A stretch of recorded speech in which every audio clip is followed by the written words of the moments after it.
So many sports on this fine Saturday. Softball, women's ice hockey, women's lacrosse, men's basketball, but where we turn our focus to start the show, Syracuse men's lacrosse went out to the West Coast for the first time since 2005 and defeated Utah 15-5 in this one. We got a loaded show, 45 minutes for you on Orange Press Pass. We have our reporter Dan Shalom joining us live from the Rocky Mountain region, as well as diving in to some men's basketball with our senior reporter Ian Nicholas live from Blacksburg, Virginia. Syracuse men's basketball defeating the Hokies today, looking to secure a spot in the ACC tournament. Our analysts Nick and Nate will break everything down on this Orange Press Pass that starts right now.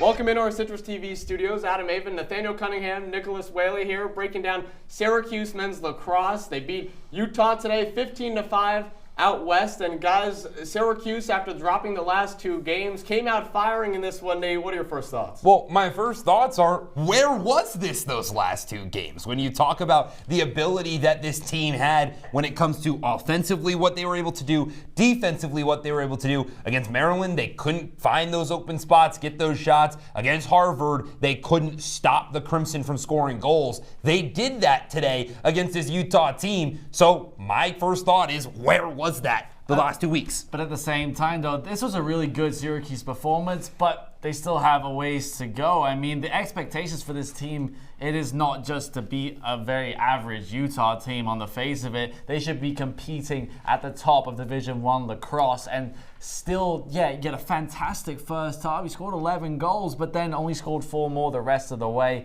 I think there's still, and 2 of those were from about 50 yards away, so and into an empty net. So I think there's still lots of things to improve on for this Syracuse team. Well, as Nate Cunningham said on our pregame show, a win is a win no matter how you get it. So let's take a look at the highlights of this Syracuse men's lacrosse victory against Utah. And guys, like we have mentioned earlier today and over the past couple minutes here, Syracuse came out firing in this one, and maybe with the way that they've played over the last few games, you might have not expected it. Wyatt Hoddle here gets Syracuse on the board 1-0. Syracuse scored 4 goals within a 3-minute span. If you remember last week against Harvard in their last game, Syracuse scored 5 goals to kick off that one, ended up blowing that lead. So there was a little bit of worry there. Nothing was out of the question. Luke Roa around the crease finds the goal. Nate, Joey Spallina in this game had a hat trick and assist, but didn't score. Has a nice feed here for Trey Deer for the goal. Well, when you've got 9 different players that are going to slot in goals, especially in the first half, you have the ability to continue those quick starts, which Syracuse is known for. They've outscored opponents 33-10 in just the opening 15 minutes this year. Joey Spallina behind the crease finds Finn Thompson for the score. Syracuse goes up 11-1 prior to the halftime break. And Nate, the Syracuse Orange team, we're watching the first half. We think this game could have a quadrillion goals in it from Syracuse, but the Utes, what do? They hold Syracuse scoreless in the third period. I think that's what's most concerning is that out of the halftime break, this Syracuse team just lost all its creativity offensively. I mean, the defense still remained really strong. I think Utah were playing with nothing to lose at that point. Syracuse needed a little bit of a response in the fourth. And here it is, John Mullen, the face-off specialist, takes it himself. Gets the goal. You don't see that every day. That gives Syracuse a 12-4 lead late in the fourth quarter, which leads to this. The long pole defender, Billy Jawan, empty netter from about 50 yards out, gives Syracuse the win 15-5. Nate, you have to feel good after this win. Syracuse finally gets it done. It's been a couple of weeks now. You've been waiting for this team to get back on top. Owen Hiltz with 2 goals in this game. Jimmy McCool with a stellar bounce-back performance after getting benched last week.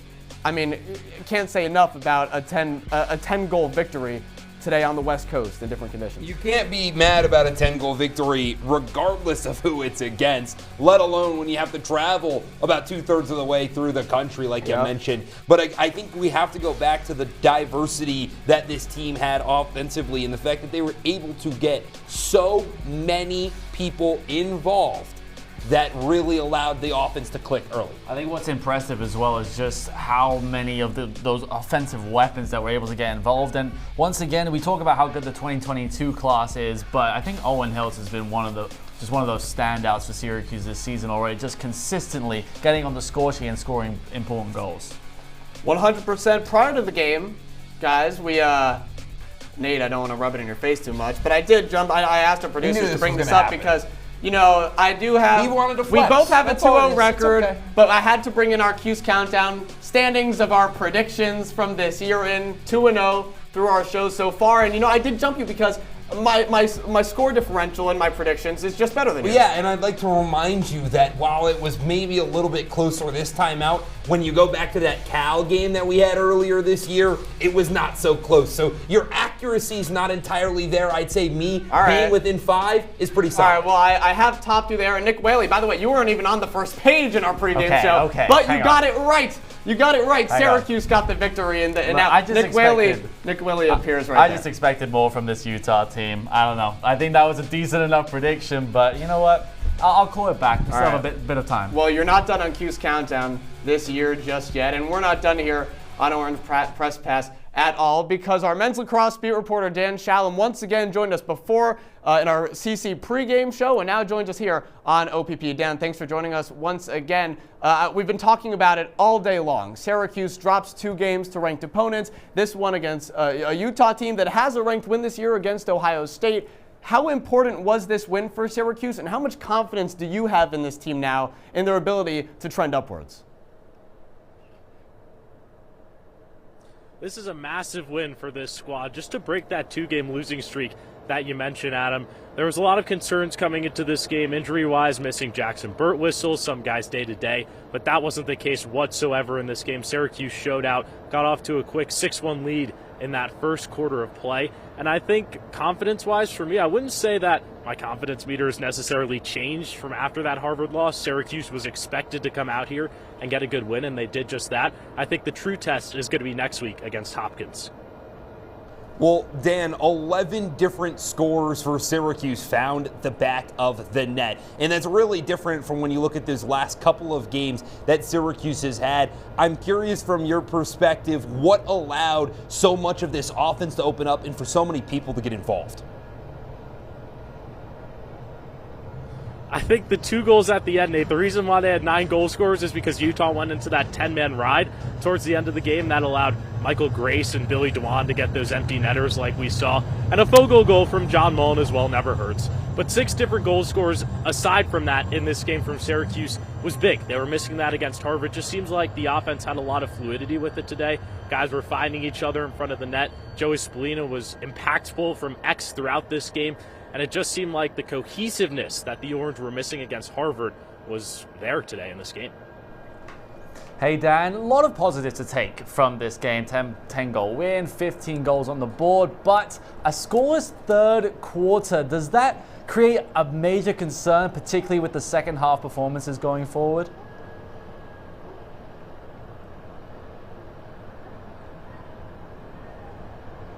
That's my biggest concern, Nick, going into the next game against Hopkins, is Syracuse has only scored 10 goals in the second half over its last 3 games, and that's been a problem. Even here today against Utah, the Utes scored 3 goals in that third quarter. Syracuse had none.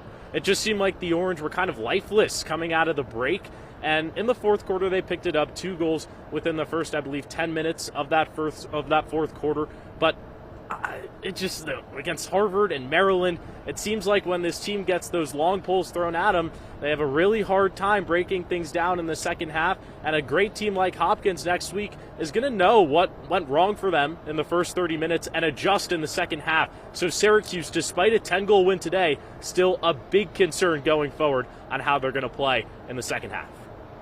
Hey, Dan, we appreciate you taking the time, but before I let you go here, I got to ask one more question. Here in Syracuse, it's 25 and snowy today. Is the weather better here or there? How are you enjoying it so far?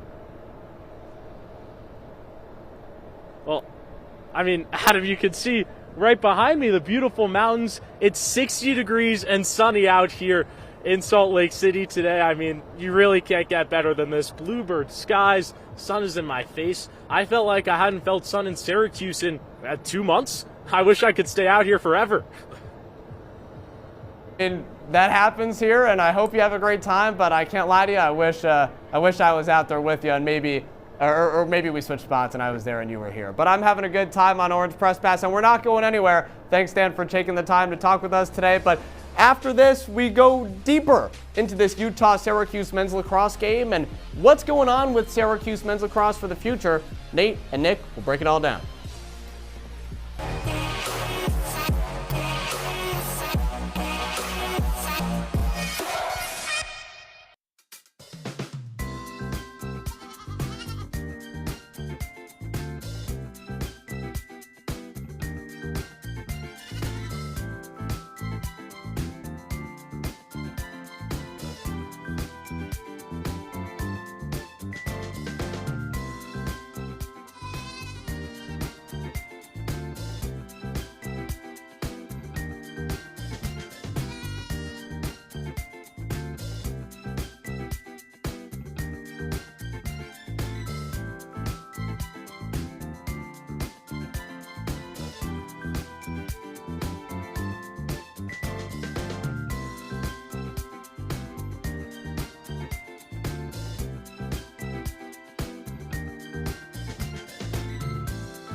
Welcome back in our CitrusTV studios, breaking down Syracuse and Utah. Syracuse got the 15-5 win over the Utes today. Nicholas Waley, Nathaniel Cunningham. I'm Adam Avin, and guys, let's jump right into it.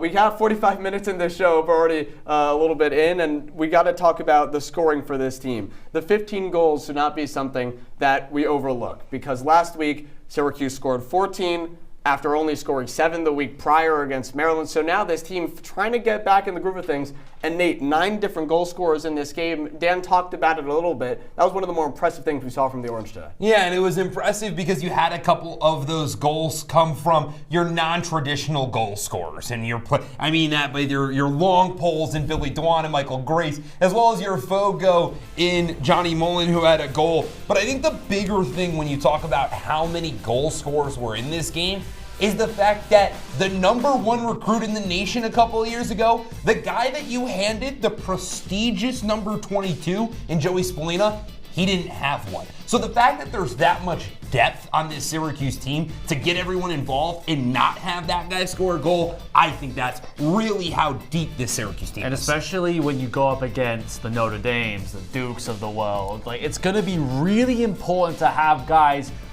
step up when Joey Spallina is having a little bit of a rough game, because when we saw that against Maryland as well, even though Spallina still leads the team in points on most occasions, there needs to be just that little bit of backup that he needs. So the likes of Finn Thompson, Michael Leah, Owen Hiltz, who I think has been fantastic this year, Luke Roa as well, these are all guys that can be so deadly on any given day. And we saw that today, and I think that's what, like you mentioned, Adam, what was most impressive. And by the way, we shouldn't overlook the fact as well that Jackson Birtwhistle did not play today. He was ruled out for the rest of the season. If you joined us earlier for our Q's Countdown pregame show, we talked about the injury impact for this team, and that can't be something that's understated as well, because you don't want those pieces in and out of the lineup. That's how you build the consistency. Lucky, like Joey Spallina, be able to deliver the ball, have 3 assists, hang out behind the X like he normally does. He doesn't need to do all the scoring, but it would help if you had your whole team together. Speaking of which, a big issue of defense in the last game, Syracuse blew that 5-goal lead to start against Harvard. Jimmy McCool gets benched. Michael Ippoliti goes in. Again, we talk about that chemistry within the defense. It was all out of whack last game, especially late. And Jimmy McCool today said, all right, I trust you guys up there. I'm going to save your shots. And that's exactly what he did today. I think that Jimmy McCool showed in this game today why he should not have been pulled against Harvard. Look, I think that decision by Gary Gabe was in fact the wrong one, and I was really concerned going into this game of whether or not Jimmy McCool was going to be Jimmy McCool, and I mean he proved it in every way. Would you say he was cool today?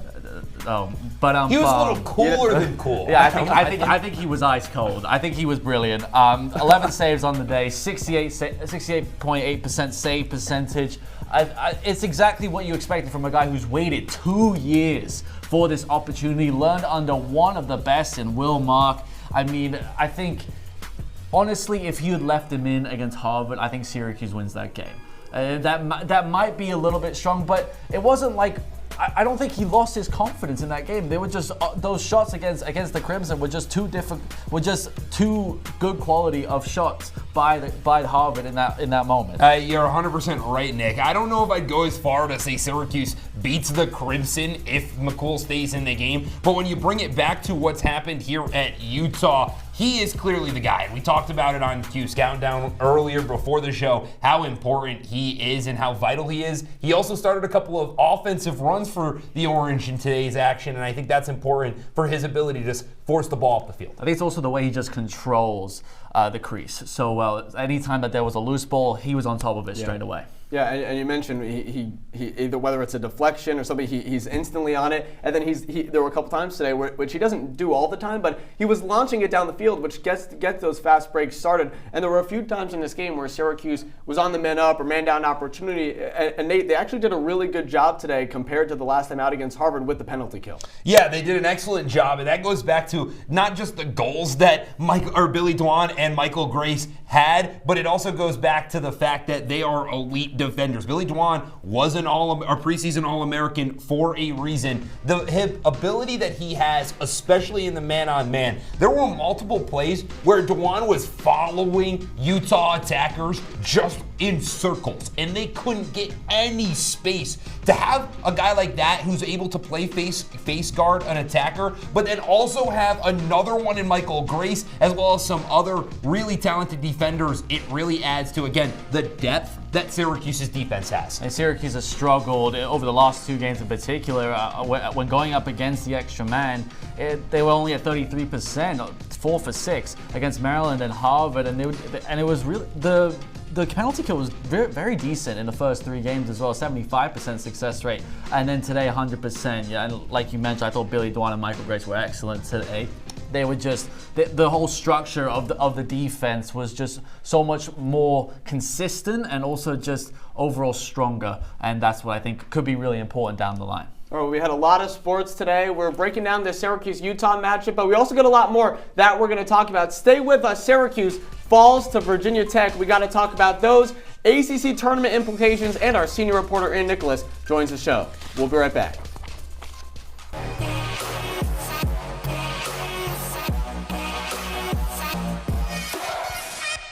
Jordan knows he shouldn't eat this entire bowl of nachos, but tonight he's earned that right. Because a few hours ago, in the middle of happy hour, he recognized a sign. Not from the gods or a bolt of lightning, but from a double heart, a kissy face, and a fourth ha in ha ha ha. That's when Jordan knew he was buzzed. So when it was time to go, he got a ride home instead of driving. Be a legend like Jordan. Recognize your buzzed warning signs and get a ride home. Buzz driving is drunk driving. Hey Bobo, do trees tell each other stories? I'm sorry. I'm afraid I don't know that. Hey, why don't we go find out? Listen. Do clouds take naps? I couldn't tell you. Dad, do stars visit their friends? Look.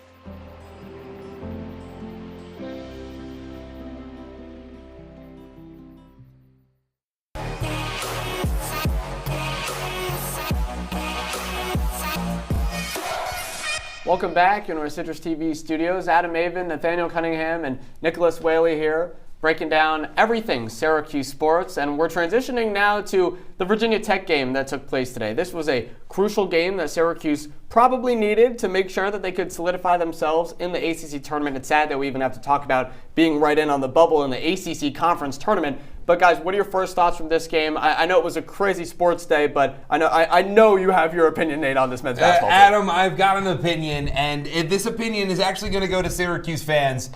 Guys, it's almost over. The season is almost done. You don't have to watch this team anymore, and the abysmalness that has been Syracuse men's basketball, I'm sorry. I have spent countless hours watching this program fail to pick up wins against teams they should have, taken teams like Youngstown State to triple overtime. This is a team that really just needs to end the season so next year can come and they can regroup and reload. I wouldn't say that the season's completely over. I mean, miracles can happen. Cinderella runs can happen. Not this year. Look, the This ACC isn't tournament, NC State. as soon as the ACC tournament comes around, it's a whole different ballgame. But just the defense just can't compete. I think this Syracuse offense has proven over the last few games that it can. They can put up a decent amount of points, and also they've been in the lead in most of these games. So I think the frustration is that the defense in the crunch situations can't lock it down, and that's really been what's punished Syracuse down the stretch. All right, well, our guys over here with a difference in opinions, but you know what is fact? The highlights. Let's take a look at the game today and exactly what went down in this Syracuse men's basketball matchup. It started off with the offense rolling, Nick. You mentioned it. Eddie Lampkin, the biggest in the paint. Syracuse had 24 first half points in the paint. What a performance from the big guy.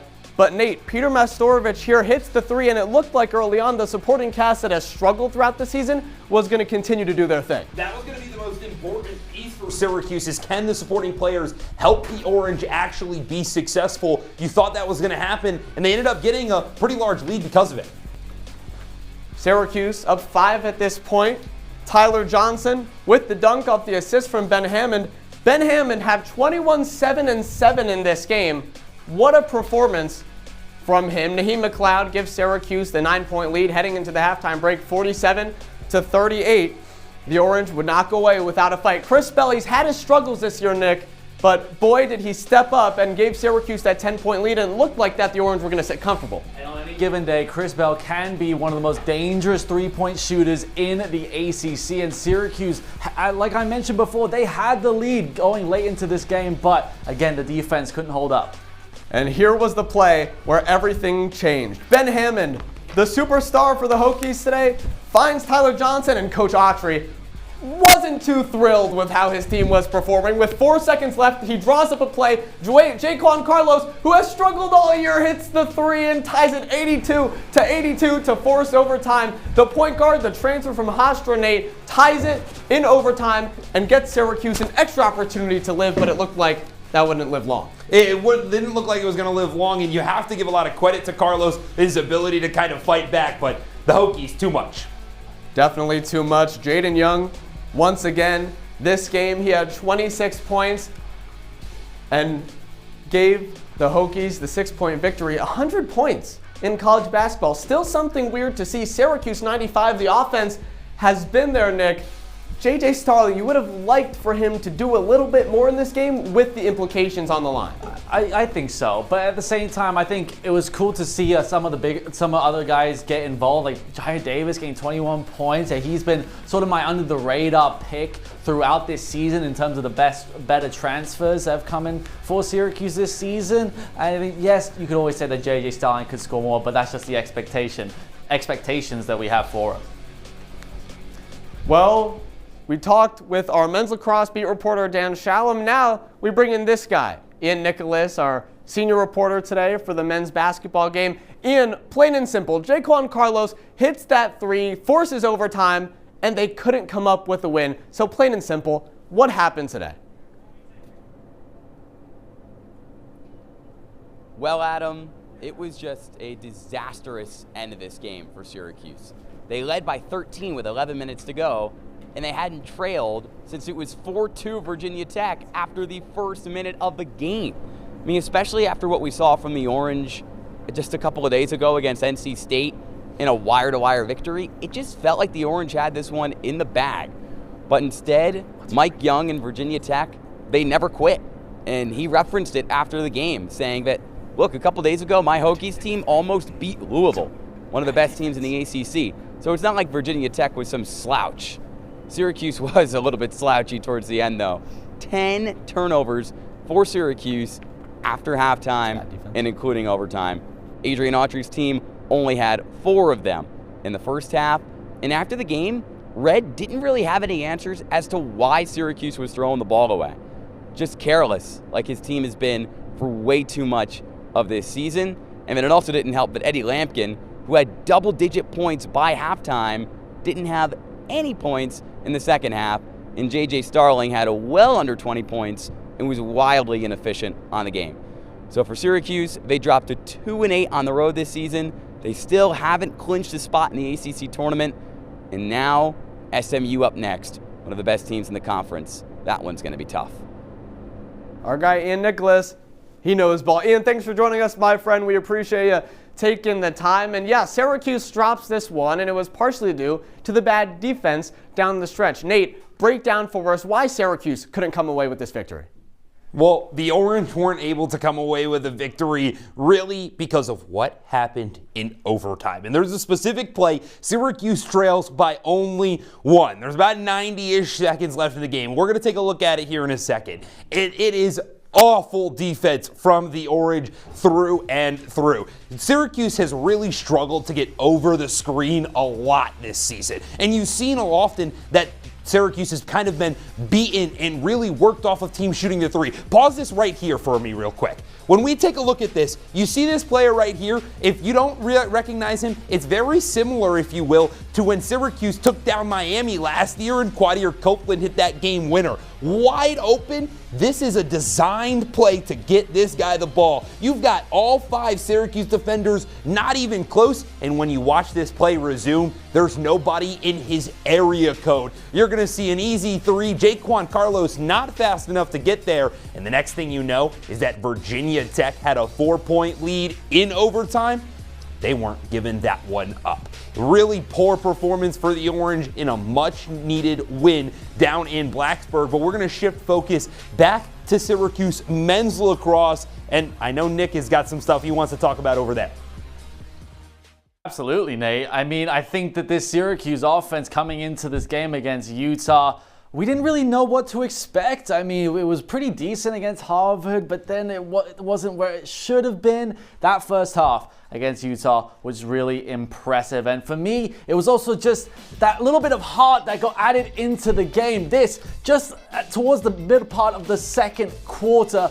Let's pause it like right here. Look at that hustle from Finn Thompson. Pretty much just puts the Utah defenseman on the floor. But then you got to think, look at all that space that still has to be made up to just make anything happen. Let's play it once again and see what actually happened, because I was just thoroughly impressed. And what happened is that all of a sudden Finn Thompson, we'll see it right here, he comes running in, gives it to Owen Hills, and in the matter of 2 or 3 seconds was able to get Syracuse on the score sheet. Let's look at it one more time, because I mean, I was just thoroughly impressed with just having that energy and just having that hustle to get the ball, get the ground ball.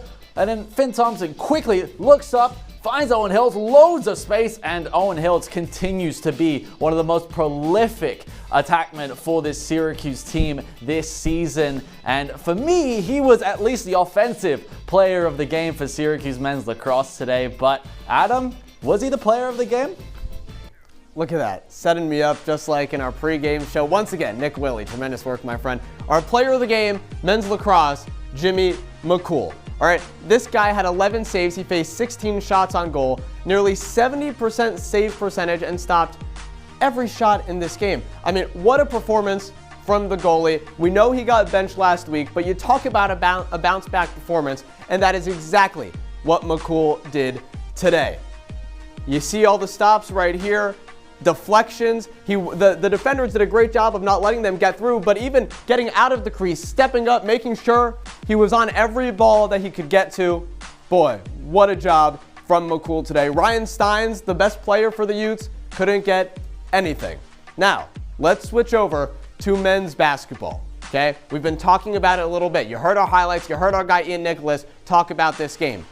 Syracuse looked like for a while they could win, but they did not. Ben Hammond from Virginia Tech, the guard for this team, 21 points, 7 and 7, went 7 of 8 on the floor of this game, and he hit the dagger late in the game to give the Hokies the victory. Look at this. Every shot wide open, going over Jaquan Carlos, who we know who's struggled on defense this year, but all of these plays, opportunity after opportunity, assists as well.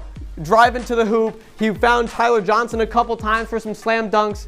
Boy, what a performance from Ben Hammond. giving Virginia Tech the lead. The clutch steal there as well, doing it on both ends of the floor. We got McCool, we got a Hammond, Syracuse men's lacrosse and men's basketball. And don't worry, we got more of it all coming up after the break. Those were our players of the games. Now we're looking big picture. Stay with us.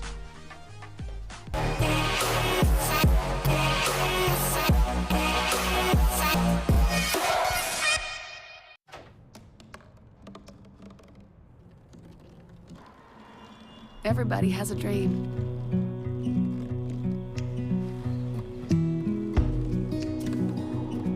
Mine was to see the ocean. And with a little help, I made it.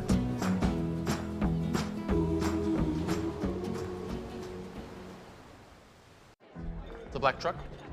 Hey, Christina from accounting. Yeah, hi. Hey, I used to date a girl named Christina. Oh, really? Yeah, and then she dumped me for my best friend. You want to see some photos of them that I took? I don't. I thought we talked about this, buddy. Buzzed and overshared again? Yeah. Yeah. I'm gonna call a car. That's a smart idea. So yeah, I know, that's why I did it. Hey, you're gonna get back to the top of the mountain. Does that mean I'm gonna get back with Christina? No. Oh. No.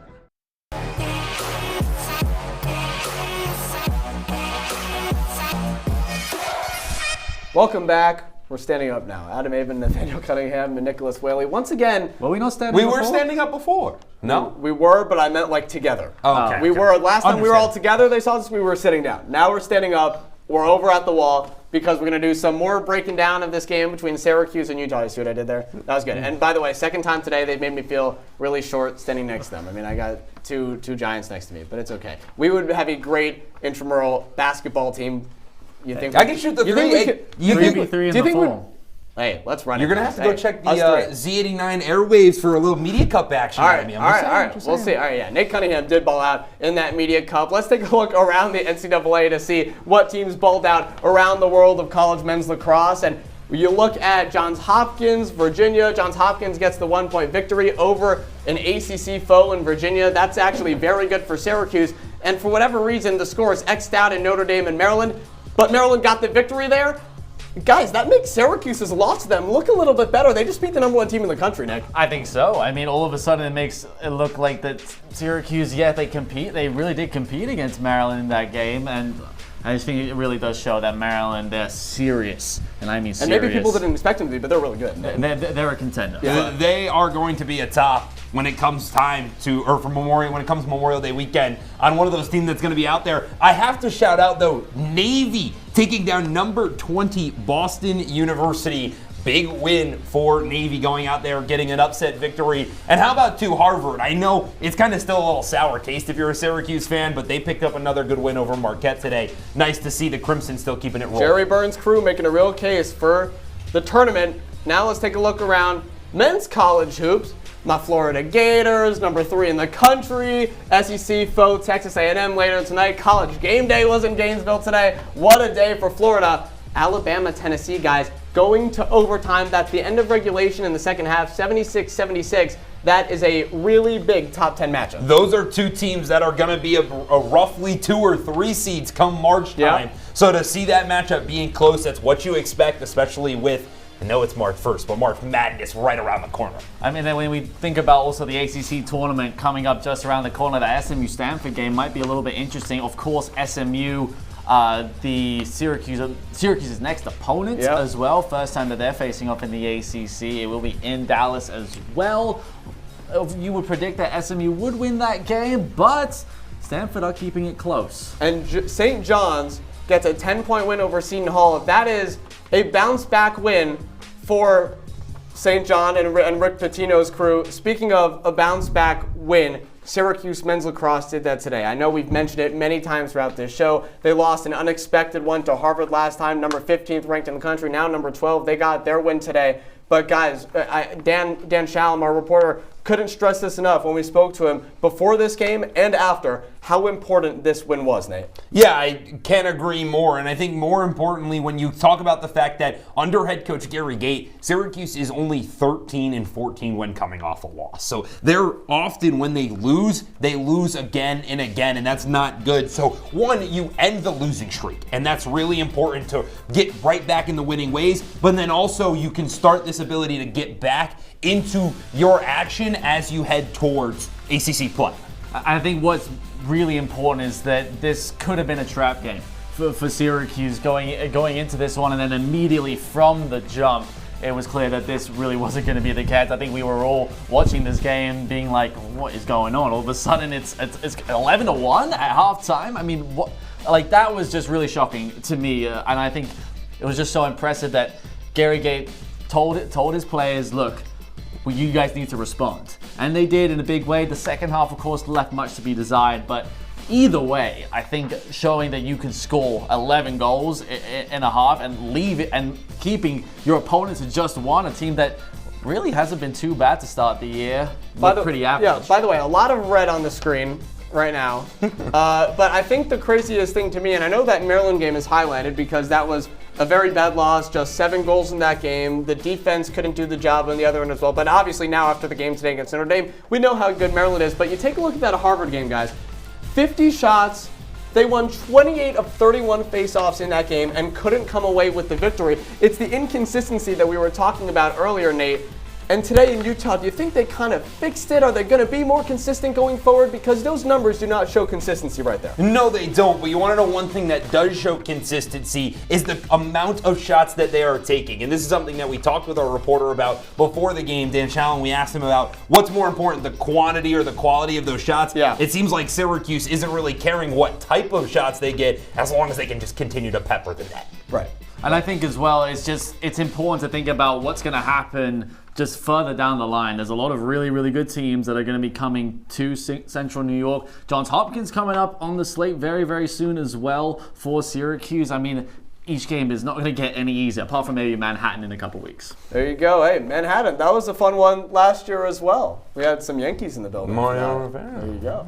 But just like this men's lacrosse team, still trying to figure things out. They have a lot of season left to play, but for Syracuse men's basketball, the season is coming to an end, and they're fighting for that last spot in the ACC tournament. Right now, they're 15 teams in the ACC make the ACC tournament. And Nick, after losing today, and there being some fluctuations there within the standings, do you feel confident that in that first round matchup, Syracuse might be able to get a win, depending on who they play? If I was completely honest, I don't really know. I think that this Syracuse team still just has so many question marks and just so many inconsistencies that I can't be confident in any of the teams that they come up against. As right now, probably projected to play against Pitt, but of course there's still 2 games to go in the regular season. If Syracuse is able to maybe pull off a little bit of an upset against SMU or get a win against UVA, that could change. But think about it, like when they did play Pitt on the road, they were ahead for most of the game. Yeah. But then down the stretch, they completely blew the lead. I mean, it shows that the Syracuse team can compete, but not for the full 40 minutes. Yeah, and by the way, that was a Pitt team, yes, that gave them trouble, but as of a couple days ago, they were projected to play Virginia Tech, and now that has changed after the loss today. So now they're slated to play Pittsburgh, Nate. Do you think that could be more of a challenge than some of the other teams they might face? I know FSU is a possibility. Virginia Tech was, not anymore, but is Pitt, would you say, maybe the best case scenario that Syracuse could face in the first round? Is it the best case scenario? Sure. Does that really mean it changes anything? Not at all. This team lost to them twice, and those were on, by the way, the best 3-point shooting nights for Syracuse men's basketball this season, and they still couldn't get it done. So you want to talk about the face-offs that Syracuse men's lacrosse had? Syracuse shot the ball well from beyond the arc, still couldn't beat the Panthers. I don't think there's really anybody in the ACC that you could put up against Syracuse that they would confidently feel like you could beat. All right, well, we'll see what's going to happen in the ACC tournament, and you're going to want to see what Nate and Nick say in Sound Off after the break. You don't want to miss it. Stay with us.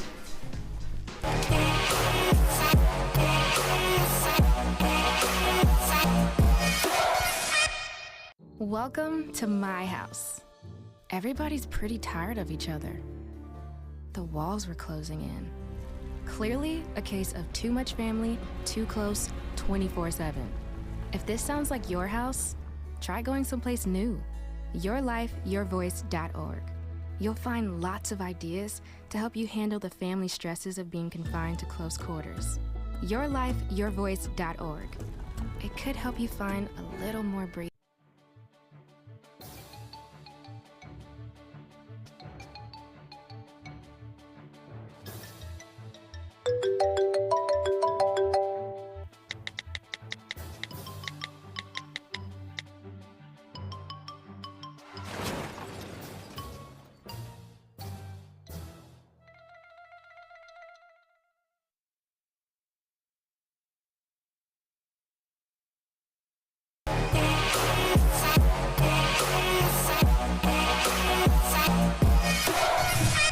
Welcome back into our CitrusTV studios. TV magic, we were at the wall, we're back at the desk. If you don't know our names, Adam Avin, Nathaniel Cunningham, Nicholas Waley, continuing to break down the Syracuse and Utah men's lacrosse games. But before we do that, let's go more big picture, national rankings, what's happening around the country right now. Notre Dame 3-0 prior, losing to Maryland. That's probably going to flip there. I think there are some really big surprises here, guys, on the standings. Syracuse gets the win today. They're still above Harvard, who they lost to. I don't know how I feel, and I'm curious to see what's going to happen next. Well, I think there's a lot of things to note when you see that Syracuse has got the largest goal differential outside of Notre Dame on that list. So when you talk about some of those teams, maybe a Georgetown or a Princeton, even a Johns Hopkins who comes to town next week, what those games would look like if they met up. I think as well, when you look at some of the Ivies on that list, Harvard, Princeton, and Cornell, what a year that they're having already so far. A team that Syracuse will play very, very soon as well. So it's going to be very interesting. All right, once again, let's go from basketball to lacrosse. Take a look at our ACC rankings. By the way, just got word from my producers in my ear that Tennessee hit a buzzer beater against Alabama, got that SEC win.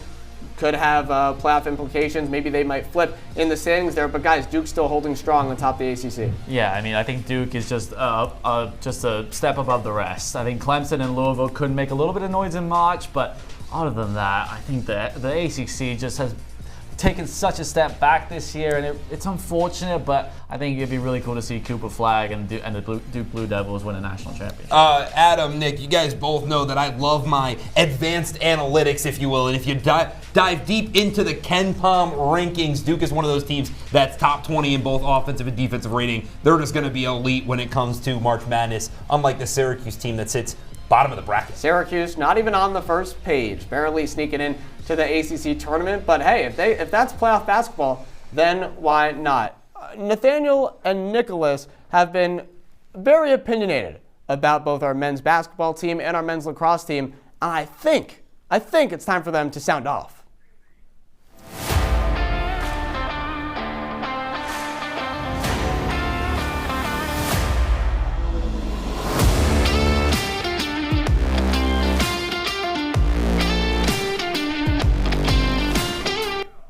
Adam, you want me to sound off on the Syracuse men's lacrosse team? Well, I'll do just that. But I want to speak to just the team real quick. After the last two performances against then number 7 Maryland and then number 15 Harvard, you didn't show up. Two opportunities presented themselves to show the world that you are truly a national championship contender. One on the road and one at home. Yet you still didn't show up. But today, SU men's lacrosse, you looked unstoppable. The offense clicked. The defense was stellar. The fight was there. So I have a question. How bad do you want it? How much are you willing to do to fight for it? You've proven that you can win after a loss and put it to a team offensively or defensively. How bad do you want it? Look, the question to me is, this team should be a contender. It really should. Coming into this season, Syracuse men's lacrosse was ranked number 2. Only the national champions Notre Dame pit them to the top. It's the best team that Gary Gait has had in his tenure, and it's a team that should be in the top 2. But Maryland and Harvard proved to the rest of the country that this Syracuse team is still not there. Look, I think that it was really impressive what they did against Utah today, but who is the leader of this team? That's the real question. And look, there's still a long way to go, but who's going to battle through the trenches for this Syracuse team? Now it's my turn, and I'm sounding off on all of you before we get out of here. It's time to take a deep breath and calm down. Give these Syracuse coaches who are legendary recruiters some time to do their job. Take Fran Brown, for example. Why'd they bring him in? A guy who has never been a head coach before? Because he was known as the best recruiter in the country. Gary Gate and Adrian Audrey have brought in players for both of their teams who have led them to the postseason for many years. Now Adrian Audrey is the head coach, and he is going to bring in his guys. He still is. Take some time and calm down. Let's take a look at what we got coming up next for Syracuse men's basketball. Syracuse men's lacrosse, Johns Hopkins is the one up next. Really good matchup there for the Orange. Guys, you think Syracuse gets that one in? I think they do. I think they bounce back and win it. All right. Thanks for staying with us all day long. Adam Avin, Nathaniel Cunningham, and Nicholas Waley saying so long, and we'll see you next time.